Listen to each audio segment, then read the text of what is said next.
बिस्मिल्लाहिर्रहमानिर्रहीम नहमदुहु व नुसल्ली अला रसूलिहिल करीम अम्मा बाद फ़क़ाल अल्लाहु तबारक व तआला फ़िल क़ुरआनिल मजीद वल फ़ुरक़ानिल हमीद लिर्रिजालि नसीबुम मिम्मा तरकल वालिदान वल अक़रबून वलिन्निसाइ नसीबुम मिम्मा तरकल वालिदान वल अक़रबून मिम्मा क़ल्ल मिन्हु औ कसुरा नसीबम मफ़रूज़ा। ये सूरत निसा की आयत नंबर 7 है, जहाँ से आज हमने शुरू करना है।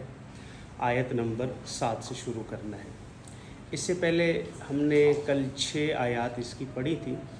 उन 6 आयत में 3 बातें, 3 हुक्म पढ़े गए थे।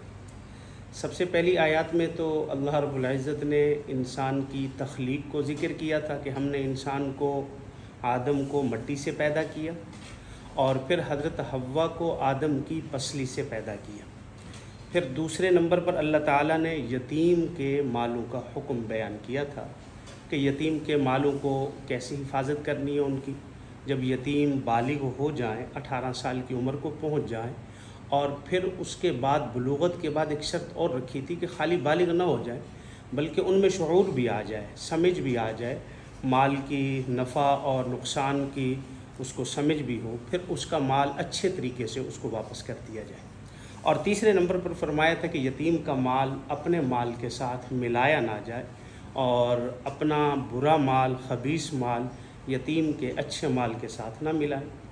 और एक उसके बाद जो अगला तीसरा हुक्म इसमें बयान हुआ था वो ये था कि औरतों को महर दिया जाए, और महर की कम से कम मिक़दार हमने कल बताई थी 10 दिरहम है, जिसका ये दिरहम चांदी का होता है, और 10 दिरहम का जो चांदी का वज़न है वो तकरीबन बनता है 2 तोला 7.5 माशे। यानी 1 तोले के अंदर 12 माशे होते हैं और 1 माशे में 8 रत्तियाँ होती हैं। तो यानी 1 माशे में 8 रत्ती और 1 तोले में 12 माशे हैं। तो 10 दिरहम का जो वज़न बनेगा वो 2 तोले 7.5 माशे। तो चांदी की कीमत तो तब्दील होती रहती है। तो जब भी महर मुकर्रर किया जाए किसी औरत का तो वो कम से कम 10 दिरहम हो। अगर 10 दिरहम से कम किसी का महर मुकर्रर कर दिया गया है फिर उसकी सूरत क्या है।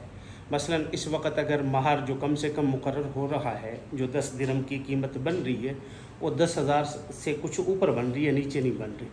अगर किसी ने महर 5,000 मुकर्रर कर दिया है, अब ये 5,000 महर मुकर्रर नहीं होगा बल्कि इस सूरत में महर मिसली होगा। महर मिसली किसे कहते हैं? मिसली कहते हैं कि जो जिस औरत का निकाह हो रहा है उस औरत के ख़ानदान की जो बाकी औरतें हैं उनका जो महर मुकर्रर किया गया है इसका भी वही महर मुकर्रर किया जाएगा। यानी इसकी चचा की बेटियां देखी जाएंगी, इसकी खालाएं देखी जाएंगी, और इसकी जो करीबी रिश्तेदार हैं उनका क्या महर मुकर्रर हुआ है, अब इसका भी वही महर मुकर्रर होगा ये। और फिर इसके बाद एक बात ये जिक्र की थी कि भाई जो यतीमों में औरतें, बच्चियां आपकी ज़ेर किफ़ालत हैं, अगर उनमें से आप उसके साथ कोई निकाह करना चाहते हैं, ऐसे नहीं है। बाज़ दफ़ा ऐसा होता है हमारे मुआशरे में कि अगर किसी का वालिद फौत हो गया है और ये उसका कफ़ील बन गया है, सरपरस्त बन गया है, और महरम नहीं है, चचा का बेटा है, और इसने इससे इस गर्ज से निकाह कर लिया कि चलो इससे निकाह भी कर लूँगा और निकाह करने का मुझे फ़ायदा ये होगा कि उसकी जितनी जायदाद है वो मेरे पास रहेगी, वो बहर नहीं जाएगी, और लेकिन वो इससे उसके हुकूक नहीं अदा करता। तो इस वजह से यहाँ ये बात कुरान मजीद में वज़ाहत के साथ अल्लाह रब्बुल इज़्ज़त ने तीसरी आयत में ये ज़िक्र किया कि भाई अगर वो आपको पसंद नहीं है और आप उनके साथ इंसाफ नहीं कर सकते तो फिर आप इसके अलावा किसी और से अगर निकाह करना चाहें, 1 से 2 से 3 से 4 से कर सकते हैं। ये कल भी हमने ये बात जिक्र की थी कि 4 ये इजाज़त है, और इजाज़त की एक शर्त यहाँ ज़िक्र की है। वो शर्त ये है कि अगर आप इंसाफ करो, अगर इंसाफ नहीं कर सकते तो फिर एक हुक्म है, एक के हुक्म में इजाज़त नहीं है, वहाँ हुक्म है कि अब एक करनी है क्योंकि आप इंसाफ नहीं कर सकते। देखें नहीं कि जनाब रसूलुल्लाह सल्लल्लाहु अलैहि वसल्लम की 11 बीवियाँ, बैक वक़्त आपकी 9 बीवियाँ हैं, और आपने 9 बीवियों के साथ तमाम चीज़ों में इंसाफ किया हुआ। सिर्फ ये नहीं कि खाने पीने में, बल्कि फरमाया कि वहाँ उनके वक़्त के अंदर, दिन रात के अंदर आप सल्लल्लाहु अलैहि वसल्लम ने वक़्त मुकर्रर किया हुआ था, और जब आप सफ़र में जाते तो फिर बीवियों को बुला के उनका कुरा डालते थे, जिस बीवी का कुरा निकल आता उसी को साथ ले जाते थे। यानी इंसाफ होता था। ऐसा नहीं था कि किसी की तरफ अगर दिल मैल है तो वहाँ ज़्यादा रुझान और ज़्यादा झुकाव हो दुनियावी एतबार से भी, तो ऐसा नहीं था। तो ये 4 की जो इजाज़त है ये उस सूरत में है कि जब आपको मुकम्मल यकीन हो कि आप क्या कर सकते हैं, इंसाफ कर सकते हैं। और दूसरी यहाँ एक सवाल पहले भी जिक्र किया है, उसी के साथ एक जुड़ा हुआ एक और सवाल है कि भाई औरतों को हुक्म नहीं दिया गया 4 शादियों करने का, मर्द को हुक्म दिया गया है। उसका एक जवाब तो ये दिया था कि हमारा दीन पकीज़ा है और इंसान मुसलमान का नसब भी पकीज़ा चाहता है, क्योंकि जब एक मर्द 4 औरतों से या 2 से 3 से 1 से निकाह करेगा तो उसमें नसब जो है वो मालूम होगा। लेकिन अगर एक औरत 3 से 2 से 4 से निकाह करेगी तो नसब मालूम नहीं हो सकेगा कि ये बच्चा इनमें से किसका है, एक चीज़। और दूसरा ये है कि वैसे तो मर्द और औरत तकरीबन दोनों बराबर होते हैं। हमारे इस पाकिस्तान की अगर शरह को देखा जाए तो यहाँ भी ऐसे तकरीबन 2-3% का फ़र्क है, वगरना ज़्यादा फ़र्क नहीं है। लेकिन जब इंसान में जब बच्चा और बच्ची दोनों पैदा होते हैं तो बच्ची के अंदर जरासीम से लड़ने की जो क़ुव्वत मुदाफ़ात होती है वो ज़्यादा होती है बनिस्बत बच्चे के। और बच्चा आपने देखा होगा कि वो ज़्यादा बीमार होता है और बचपन में ज़्यादातर बच्चों की डेथ हो जाती है, बच्चियों की इतनी डेथ नहीं होती, एक सूरत।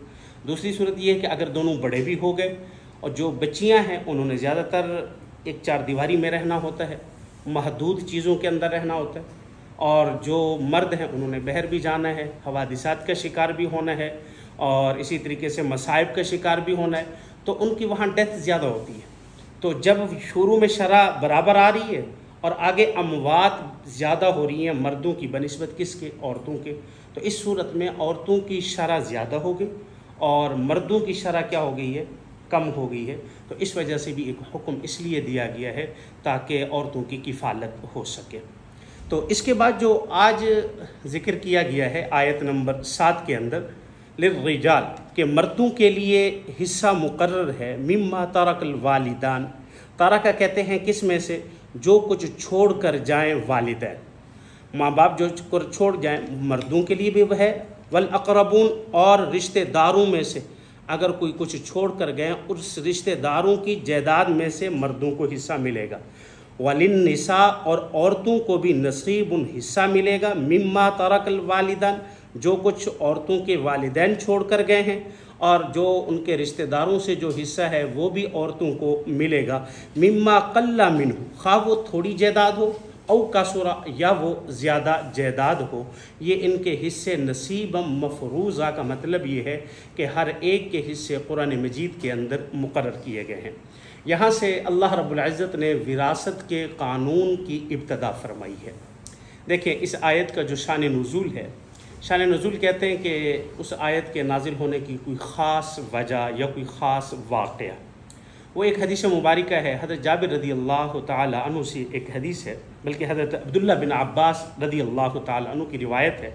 फरमाते हैं कि एक सहाबी औस बिन साबित रदी अल्लाह ताला अन्हु, इनका इंतकाल हो गया। जब इनका इंतकाल हुआ तो उस वक़्त इन्होंने एक बीवी, 2 बेटियाँ और एक छोटा बच्चा जो नाबालिग था वो छोड़ा।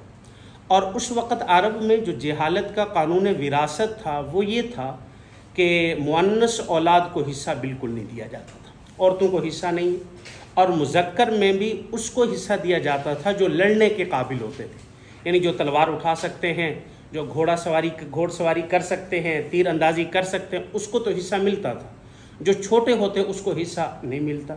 अब हज़रत औस बिन साबित का इंतकाल हुआ तो इनके वरसा में से 2 बेटियाँ हैं, मुअन्नस औलाद है, और फिर एक छोटा बेटा है, वो नाबालिग है, वो लड़ने के काबिल नहीं। तो इनके ये काफ़ी सारे मालदार थे, इनकी सारी की सारी जायदाद इनके भाइयों ने सारी की सारी जायदाद ले ली। अब इनके साथ कैफियत ये होगी कि ये बिल्कुल माशी एतबार से कमज़ोर और कुछ खाने के लिए नहीं। इनकी बीवी जनाब रसूलुल्लाह सल्लल्लाहु अलैहि वसल्लम के पास ये मसला लेकर आई, या रसूलल्लाह मेरे साथ तो ऐसे होगी, शौहर इंतकाल कर गए हैं और जो जायदाद थी इस मुरव्विजा कानून और मुरव्विजा ज़ाब्ते के मुताबिक वो सारी की सारी उनके भाई ले गए हैं, हमारे पास तो कुछ नहीं है, उस पर कुरान मजीद की ये आयात नाजिल हुई हैं कि भाई अगर वालिदैन का इंतकाल हो जाए, मर्दों का भी उसमें से हिस्सा है और औरतों का भी उसमें क्या है, हिस्सा है, या किसी करीबी रिश्तेदार का इंतकाल हुआ है तो उसमें भी दोनों का क्या हिस्सा, कितना हिस्सा है, आगे फरमा दिया कि नसीबम मफरूज़ा, के हर एक के हिस्से क्या किए गए हैं, मुकर्रर किए गए हैं। अब यहाँ एक बात समझिए, देखिए जब किसी इंसान का इंतकाल हो जाता है तो इंतकाल के बाद सबसे पहले क्या किया जाता है, सबसे पहले ये है कि ये उसके कफन दफन का इंतज़ाम किया जाए, और उसके कफन दफन का इंतज़ाम उसके अपने माल से किया जाए। बेहतर यही, अगर कोई वारिस मसलन कोई भाई, कोई बेटा, कोई वालिद, या कोई चचा कोई कहना चाहे कि भाई इसकी मैं अपने माल से कफन देना चाहता हूँ, आजकल जैसे कई जगहों पर कब्र की भी कीमत दी जाती है, तो इस सूरत में उसके पहले अपने माल से कफन दफन गुस्ल जितना इंतज़ाम है इस पर जो ख़र्चा है वो निकाला जाए। निकालने के बाद दूसरे नंबर पर देखा जाए कि इसने कोई कर्ज़ छोड़ा है या नहीं छोड़ा। अगर कर्ज़ छोड़ा है तो उसके माल से कर्ज़ अदा किया जाए। क्यों? इसलिए कि हज़रत अबी हुरैरा रज़ी अल्लाह ताला अन्हु की एक हदीस है, फरमाते हैं कि जनाब रसूलुल्लाह सल्लल्लाहु अलैहि वसल्लम के पास जब कोई जनाजा लाया जाता तो आप सबसे पहला ये सवाल करते कि क्या तुम्हारे भाई ने इतना माल छोड़ा है जिससे इसका दैन यानी इसका कर्ज़ अदा हो सके। साहबा फरमाते कि या रसूल अल्लाह हाँ इसने माल छोड़ा है, तो उस सूरत में आप उनका जनाजा पढ़ा देते। और अगर आप फरमाते कि नहीं इसने कोई माल नहीं छोड़ा, तो आप फरमाते अपने भाई का जनाजा तुम खुद पढ़ लो।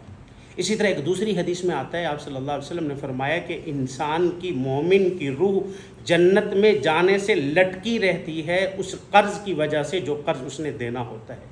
तो इस वजह से ये बहुत बड़ी, आज हमारे यहाँ एक ये तो है कि किसी तरीके से कर्ज़ मिल जाए, और लेने के तरीके और हरबे हमें पता भी होते हैं और कोशिश भी करते हैं, लेकिन अदायगी का तरीका नहीं पता और उसकी फ़िक्र ही नहीं होती। जबकि पहले मुसलमानों का ख़ासा बल्कि ये है कि कर्ज़ लेने से पहले उनको ये फ़िक्र होनी चाहिए कि मैं इसको अदा कैसे करूँगा, उसकी अदायगी का प्लान उसके पास होना चाहिए, उसके पास उसकी तरतीब होनी चाहिए कि मैं इसकी अदायगी कैसे करूँगा। तो इसलिए उसके बाद जब कर्ज़ अदा हो जाए, अब उसके बाद तीसरे नंबर पर वसीयत है। वसीयत शरन तिहाई में नाफिस है। वसीयत ये है कि अगर कोई शख्स कहे कि मेरे मरने के बाद मेरे माल में से इतना माल आप अल्लाह के रास्ते में ख़र्च कर दीजिए, इतना माल मेरे फ़लाँ को दे दीजिए, तो जो वसीयत है ये तिहाई माल में नाफिज होती है, इससे ज़ायद में वसीयत नाफिज नहीं होती। अब उसके बाद जो माल बचेगा वो माल वरसा में तकसीम होगा, और वो किस तरतीब से तकसीम होगा वो तरतीब आगे बयान की गई है कि लड़के के लिए कितना हिस्सा है, लड़की के लिए कितना हिस्सा है। आगे आयत नंबर 11 के अंदर इंशाअल्लाह ताला इसकी तफसील आएगी। अलबत्ता देखें, तीन चीज़ें ऐसी हैं जिन तीन वजूहात की वजह से औरतों को, जिन तीन वजूहात की वजह से विरासत में उनको हिस्सा नहीं मिलता। सबसे पहले जो है इख्तलाफ दीन है। इख्तलाफ दीन का मतलब ये है कि एक जो मूरिस है, एक मरने वाला है, दूसरा उसका वारिस है, इन दोनों का दीन एक हो, यानी दोनों मुसलमान हो। अगर एक गैर मुस्लिम है और एक मुसलमान है तो गैर मुस्लिम की जायदाद मुसलमान को नहीं, अगरचे बाप बेटा हो तो उसकी जायदाद बाप को नहीं मिलेगी, बाप की जायदाद बेटे को नहीं मिलेगी। और इसी तरह दूसरा ये है कि कातिल की जायदाद मकतूल की जायदाद कातिल को नहीं मिलेगी। अगर मसलन किसी बेटे ने अपने बाप को कत्ल कर दिया इस गर्ज से कि भी बाप की जायदाद अभी ये बाप नहीं दे रहा मुझे, इसको मैं कत्ल कर देता हूँ तो इसके मरने के बाद ये सारी जायदाद मैं ले लूँगा, तो इस कत्ल की वजह से ये बेटा बाप से बिल्कुल क्या, बाप की जायदाद से महरूम हो जाएगा, इसको जायदाद से बिल्कुल हिस्सा नहीं मिलेगा। और तीसरा ये है रिक़ियत। रिक़ियत कहते हैं ग़ुलामी को, यानी ये तसव्वुर आजकल नहीं है, लेकिन इब्तदाई इस्लाम में ये तसव्वुर था ग़ुलाम का। जैसा कि पिछली इब्तदाई आयात में ये भी जिक्र आया है कि भी आप 1 से 2 से 4 से निकाह कर सकते हैं, इनमें अगर इंसाफ करें। और इसी तरह फरमाया कि आप अपने पास लौंडी भी रख सकते हैं। अच्छा, यहाँ एक चीज़ देखिए कि इस्लाम में लौंडी का हुक्म क्यों दिया गया है, लौंडी रखने का क्या मतलब। उसमें एक चीज़ ये है, ये जो समझिए कि मुसलमानों और इस्लाम में जो एक अहम हुक्म है वो जिहाद का हुक्म है, और इस्लाम को जो तरक्की हुई है वो जिहाद से हुई है। ये सबके सामने है, कुरान मजीद में वजाहत के साथ इस बात का हुक्म है। आप इस बात का अंदाज़ा लगाइए कि आप सल्लल्लाहु अलैहि वसल्लम मक्का से मदीना, मक्का में कितने साल रहे, 13 साल का अरसा रहा, और उस वक़्त दीन महदूद था, सिर्फ मक्का की हद तक था। और मदीना में आप सल्लल्लाहु अलैहि वसल्लम ने 10 साल ज़िंदगी गुजारी, और इस 10 साल के अरसे में रसूलुल्लाह सल्लल्लाहु अलैहि वसल्लम ने 27 गज़वात किए हैं। गज़वात किसे कहते हैं? वो जिसमें आप सल्लल्लाहु अलैहि वसल्लम बज़ाते खुद बनफ्स नफीस शरीक हुए हो। और 54 सराया किए हैं। सराया किसे कहते हैं? जिसमें आप खुद तो शरीक ना हुए हों, बल्कि आपने एक लश्कर को तरतीब दी हो और वहाँ एक आपने उनका एक अमीर बनाकर उसको एक रुख देकर भेजा हो कि आप फ़लाँ की तरफ जाएं और वहाँ जिहाद करके आएँ। तो गोया कि 54 सराया और 27 गज़वात। ये अरसा कितना है? ये 10 साल का सिर्फ अरसा है। यानी 10 साल के अरसे में आपने बज़ाते खुद, और असबाब भी नहीं थे और इतनी क़ुव्वत भी नहीं थी, इतनी जंगें लड़ी और इस्लाम भी इस सूरत में फैला। तो इसलिए जो इंसान मुसलमान जिहाद करेंगे तो जिहाद करने के बाद जब कुफ़ार पर फतह हासिल होती है, अब फतह हासिल होने के बाद उनके मर्द तो अक्सर इस जंग के अंदर कत्ल हो जाते हैं, मर जाते हैं, या वो पकड़े गए। अब उसके बाद उसका हल क्या है? अगर हम खुद भी सोचें, सबसे पहले इस्लाम हुक्म ये देता है कि उनको इस्लाम की दावत है, इस्लाम कबूल कर लें। फ़ाबिहा, वो हमारे भाई हैं। अखूकुम फ़िद्दीन, वो दीन के अंदर हमारे भाई बन गए हैं। उनका माल हमारे ऊपर महफूज है, हमारे अहकाम के साथ उनके अहकाम एक जैसे हो गए। अगर वो इस्लाम नहीं ले आते, अब क्या किया जाए? अब 2 सूरतें हैं। एक सूरत तो ये है कि हम उनको ऐसे छोड़ दें। अगर ऐसे छोड़ दें तो वो कल को फिर दोबारा हमारे ख़िलाफ़ ताकत को इकट्ठा करके फिर इस्लाम के ख़िलाफ़ एक दफ़ा लड़ने के लिए फिर आ जाएंगे।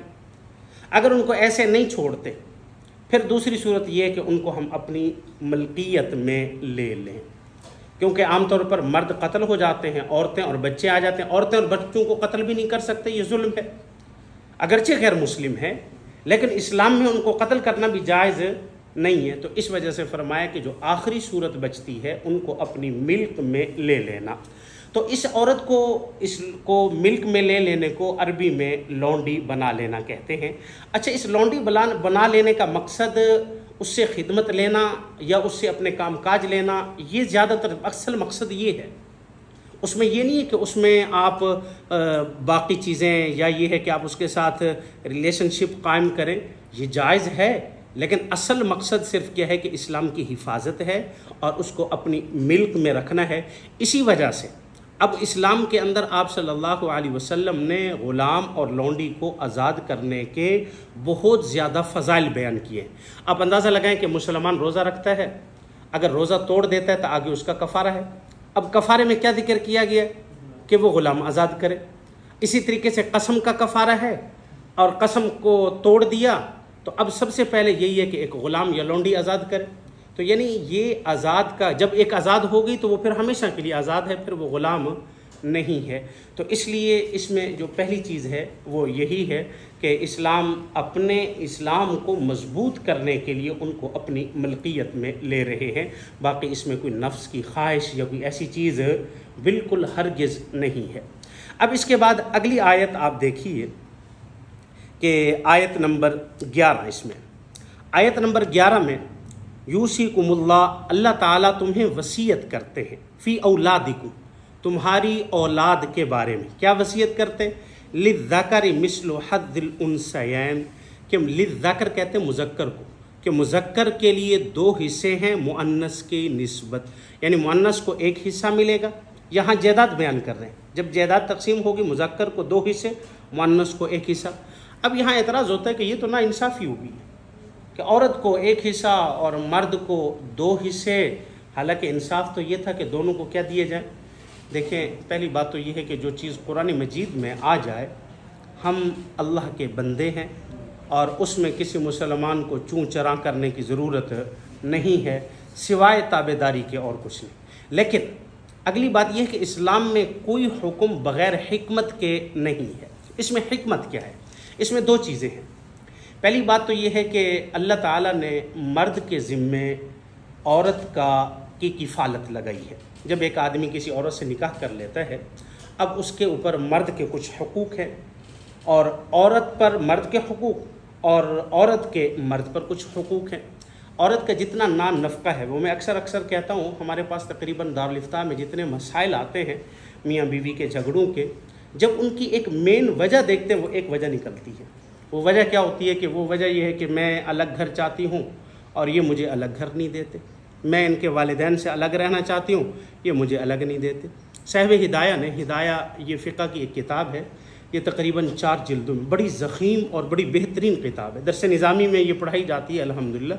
तो उसमें जो वज़ाहत के साथ साहिब हिदाया ने जो अहकाम लिखे हैं वो अहकाम ये हैं कि भाई जब मर्द औरत से निकाह कर लेता है तो उसमें सबसे पहले नान नफ़क़ा, नान के नफ़क़ा कहते हैं खाने पीने को, खाना पीना ये मुहैया करना किसके ज़िम्मे है? मर्द के ज़िम्मे है।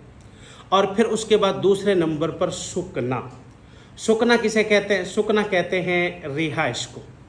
रिहाइश ऐसी, अच्छा रिहाइश कैसी? इसमें फ़ुक़हा तस्रीह करते हैं ऐसी रिहाइश के जिस पर औरत अपने सामान को महफूज पाए और उस पर ताला लगा सके। और आज कैफियत ये होती है कि अगर औरत अपने सामान को ताला लगा के मेके चली जाए तो उसके पीछे 100 बातें होती हैं, यहाँ चोर बैठे हुए हैं, इसको हमारे ऊपर एतबार नहीं है। ये हक़ उसको शरीयत ने दिया है कि ऐसी रिहाइश दी जाए कि जिस रिहाइश के ऊपर क्या हो कि वो अपने सामान पर महफूज हो और उस पर ताला लगा सके। और फिर इसी तरीके से ये नान नफ़क़ा और सुकना ये चीज़ें इब्तदाई चीज़ें हैं।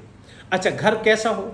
घर के अंदर कहा कि ऐसा घर हो जिस घर में शोहर का वालिद, शोहर की और बीवी, शोहर के वालिद और वालिदा और उसके भाइयों में से कोई एक उस घर में ना रहता हो। और आज हम क्या कहते हैं कि जब अगर खुद ख़ुसूसन वो जो बड़ा भाई हो तो वो तो कुर्बानी का बकरा बन जाता है। अगर उसका निकाह हो जाए तो फिर क्या होता है कि औरत के ज़िम्मे भाई इसकी भी खिदमत करनी है, ये जो मेरे नीचे वाले 4-5 भाई हैं इनकी भी खिदमत करनी है। पहली बात ये है कि आप बीवी ले आए हैं या क्या मुलाजिमा ले आए हैं? आपने धोबिन से निकाह किया है या बीवी से निकाह किया है? आपके निकाह करने का मकसद क्या था? घर की सफाई थी? आपके निकाह करने का मकसद वालिदैन की खिदमत कराना थी? हाँ, अगर कोई औरत उसके वालिदैन की खिदमत करती है तो ये अखलाकन उसका एहसान है, अच्छा है, सवाब मिलेगा। लेकिन अगर नहीं करती तो शरन हम उसको मजबूर नहीं कर सकते और ना ही वो इस बात पर गुनहगार होगी, तो इसलिए ये मर्द के ज़िम्मे है। तो इसलिए एक पहली बात तो ये है कि 2 हिस्से मर्द के इसलिए रखे हैं कि मर्द खर्च करने वाला है, औरत खर्च करने वाली नहीं है। दूसरी बात यह है कि मर्द के 2 हिस्से और औरत का 1 हिस्सा इसलिए रखा है कि औरत को 1 हिस्सा तो अपने वालिदैन से मिलेगा और औरत को 1 हिस्सा अपने शोहर की तरफ से मिलेगा। जैसे इसी आयत के आखिर में मियाँ बीवी के हुकूक बयान किए हैं कि अगर शोहर का इंतकाल हो जाए और मरने वाले की औलाद मौजूद हो तो औरत को 8वां हिस्सा मिलेगा, और अगर बीवी का इंतकाल हो जाए और मरने वाली औरत की औलाद है तो शोहर को 4था हिस्सा मिलेगा। अगर औलाद नहीं है तो शोहर को आधा हिस्सा मिलेगा। इसी तरीके से अगर औलाद नहीं है तो बीवी को रुबो यानी 4था हिस्सा मिलेगा। इसी को ज़रा देखिए आयत नंबर 11 को कि अल्लाह ताला तुम्हें वसीयत करते हैं फ़ी औलादिकुम, तुम्हारी औलादों के बारे में कि मुज़क्कर के लिए 2 हिस्से हैं मुअन्नस की बनिस्बत, और फरमाए कि वह इन कुन्ना निसान, और अगर औरतें इतनी हैं फ़ौक़स्नैन कि 2 से ऊपर औरतें हैं, यानी मरने वाले की सिर्फ औरतें हैं। औरतों का क्या मतलब कि बेटियां हैं और कोई वारिस नहीं है, 2 बेटियां हैं या 2 से ज़्यादा हैं और कोई वारिस नहीं, तो इन बेटियों को कितना हिस्सा मिलेगा? फ़लहुन्ना सुलुसा, अब उनको 2 सुलुस मिलेगा। सुलुस कहते हैं अरबी में तिहाई को। एक चीज़ है तो उसके हम 3 हिस्से कर लेते हैं। मसलन 100 है तो 100 का तिहाई 33.33, 100 का तिहाई बनता है तो 2 सुलुस बनेगा 66.66, यानी 100 की जायदाद में से जो अब 2 बेटियों का हिस्सा या 2 से ज़ायद बेटियां हैं तो उनको कितना मिलेगा? 66 मिलेगा। लेकिन अगर ये बात याद रखिए कि जब बेटियों के साथ कोई एक बेटा भी आ जाए तो फिर इस सूरत में क्या होगा? फिर उस सूरत में बेटियों को सिंगल और बेटे को डबल मिलेगा, फिर ये कायदा कानून चलेगा। अब उसके बाद फरमाया कि वह इनकानत वाहिदतन, और अगर औरत क्या है? एक है, यानी मरने वाली की सिर्फ एक बेटी है और कुछ नहीं है, फ़लहन निस्फ़, अब उसको क्या दिया जाएगा? आधा हिस्सा दिया जाएगा। आधा इसको होगा, बाकी आधा कहाँ जाएगा? यानी बाकी आधा देखा जाएगा कि इसके वालिदैन ज़िंदा हैं, वालिदैन को दिया जाएगा, या देखा जाएगा कि इसके चचा ज़िंदा हैं या इसके चचा के बेटे ज़िंदा हैं, तो फिर बाकी उनको मिलेगा। यानी इन औलाद में से उस बेटी को सिर्फ एक हिस्सा निस्फ़ मिलेगा। और उसके बाद आगे जिक्र किया कि वाली अबवैही, और अगर इनमें से हर एक के वालिदैन हैं, यानी एक शख्स का इंतकाल हुआ, उसकी औलाद भी है और उसके माँ बाप भी हैं, तो उनके माँ बाप को कितना हिस्सा मिलेगा? फरमाया कि मिनहुम सुदुस, उन दोनों को छठा हिस्सा मिलेगा, यानी 1/6 जिसे हम कहते हैं। तो वालिदा को भी 1/6 मिलेगा और वालिद को भी अलग अलग दोनों को 1/6 मिलेगा जब औलाद मरने वाले की औलाद मौजूद हो। तो जितना भी छोड़ा है उसमें से 1/6 मिलेगा। लेकिन अगर औलाद नहीं है, वालिदैन हैं लेकिन औलाद नहीं है, तो इस सूरत में फरमाया कि भाई उसकी माँ को सुलुस मिलेगा, 3/4 हिस्सा। वैसे वालिदा को कितना मिलता है? छठा हिस्सा मिलता है जब औलाद मौजूद हो, और अगर औलाद ना हो तो वालिदा को सुलुस मिलता है, 3/4 हिस्सा मिलता है। देखिए ये मीरास का इल्म है, ये बड़ा अहम इल्म है। एक हदीस मुबारका में आता है, हज़रत अबी हुरैरा रज़ी अल्लाह ताला अन्हु की से रिवायत है कि आप सल्लल्लाहु अलैहि वसल्लम ने फरमाया कि अल्लिमुल मीरास, के मीरास का इल्म सीखो। क्यों? इसलिए कि ये निस्फ इल्म है। और एक दूसरी हदीस में आता है कि आप सल्लल्लाहु अलैहि वसल्लम ने फरमाया कि मीरास का इल्म सीखो, इसलिए कि जब इल्म उठाया जाएगा तो सबसे पहले यही मीरास का इल्म उठाया जाएगा। तो इस मीरास के इल्म के सीखने की बड़ी फजीलत है। अब यहाँ मैं आखिर में छोटी सी एक बात जिक्र करके अपनी बात को क्लोजिंग की तरफ ले आता हूँ। देखें हमारी उम्र इस वक्त कितनी हो चुकी है। कोई 20 साल को पहुँच चुका है, कोई 25 साल को पहुँच चुका है, कोई 30 साल को पहुँच चुका है। तो ये उम्र का एक हिस्सा गुजर चुका है। तो इस बचपन से लेकर अब तक अगर थोड़ा सा हम मुआजना करें, बचपन से लेकर अब तक दुनिया में हमने क्या तरक्की कर ली, बचपन से लेकर अब तक हमने दीन में क्या तरक्की की है। दुनिया की तरक्की ये है कि छोटे से थे हम तो मोहताज थे, खा नहीं सकते थे, वालिदा खिलाती थी। थोड़े से बड़े हुए तो चल नहीं सकते थे, बाप उंगली पकड़ के चलना सिखाया। फिर उससे थोड़े से बड़े हुए, लड़कपन में आए तो अपनी चीज़ें नहीं थी, दूसरे वालिदैन की ख़रीदी हुई चीज़ें इस्तेमाल करते थे। जब ज़रा बड़े हो गए तो खुद कमाने वाले। अब हमारी कैफियत ये कि पहले दूसरे के कमाए हुए घर में रह रहे थे, अब अपने कमाए हुए घर में रह रहे। पहले किसी से लेते थे, अब तरक्की यहाँ तक हो गई कि लेने की बजाय खुद अपने ऊपर खर्च करने के साथ साथ दूसरों को देने वाले बन रहे। ये तो तरक्की है किस में? दुनिया में। दीन में तरक्की क्या है? दीन में बचपन में वालिदैन ने किसी हाफिज़ साहब के पास डाल दिया, किसी कारी साहब के पास बिठाया पढ़ाने के लिए। कारी साहब ने चंद कलमे याद करा दिए, चंद दुआएं याद करा दी, इब्तदाई सूरतें याद करा दी, बस। अब उस अरसे से लेकर अब तक हमने दोबारा दीन की तरफ तवज्जो ही नहीं दी। वही बातें जो पहले इब्तदा में सीखी थी वो भी भूल गई, उसमें से कुछ याद और कुछ भूली हुई हैं। तो ये हमारे लिए लम्हा फिक्रिया है। अगर हम इस चीज़ का तवाज़ुन करें और ये दोनों बराबर हों कि दीन में भी तरक्की है, तो इस पर हमें अल्लाह का शुक्र अदा करना चाहिए। और अगर इनमें बराबरी नहीं है तो फिर क्या करना चाहिए?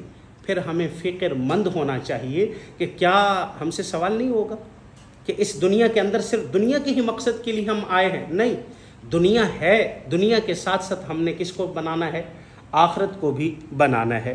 तो इसलिए फरमाया कि यहाँ विरासत के कानून में वालिदा का और वालिदैन का भी हिस्सा है। अक्सर ये होता है, यहाँ एक बात और समझिए कि वालिदैन को अक्सर तौर पर हिस्सा नहीं दिया जाता, या वालिदैन कहते हैं कि भाई ज़िंदगी में ही हम इनको दे देते हैं, तो ज़िंदगी में दे दें ताकि बाद में हमारे मरने के बाद लड़ाई ना हो। यहाँ एक बात समझिए, मिरास मरने के बाद होती है, ज़िंदगी में नहीं होती। जायदाद जो हिस्सा है वो मरने के बाद है। बाज़ दफ़ा औलाद मुतालबा करती है हमारा हिस्सा हमें दो। भाई ज़िंदगी में कोई हिस्सा नहीं है, न शरीयत ने मुकर्रर किया, न कुरान मजीद ने। कुरान मजीद ने ये जो हिस्सा मुकर्रर किया है लिज़्ज़करि मिस्लु हज़्ज़िल उन्सयैन वाला, ये मरने के बाद है। हाँ, अगर ज़िंदगी में वालिदैन अपनी औलाद को देना चाहते हैं तो वो गिफ्ट होगा, और गिफ्ट की तकसीम का हुक्म यह है कि उसमें बराबरी होनी चाहिए। उसमें लड़का और लड़की, बेटा और बेटी, दोनों के अंदर क्या होनी चाहिए? बराबरी। उसमें यह नहीं है कि ज़िंदगी में ही बेटे को 2 हिस्से दिए जाएं और बेटी को 1 हिस्सा। नहीं, अगर ज़िंदगी में तकसीम करेंगे तो बराबर जितना बेटे को देंगे उतना किसको देंगे? बेटी को देंगे। इंशाअल्लाह ताला हमें दीन को समझने और फिर इस पर अमल करने की तौफीक अता फरमाए। इंशाअल्लाह ताला ये मसाइल हैं, तकरीबन हर आयत पर तफसील के साथ हैं, तो इंशाअल्लाह ताला हम इसको पढ़ेंगे शौक़ के साथ और ज़ौक़ के साथ। इसके साथ हमें दुनिया का भी फ़ायदा होगा और आखिरत का भी फ़ायदा होगा। वमा अलैना इल्लल बलाग।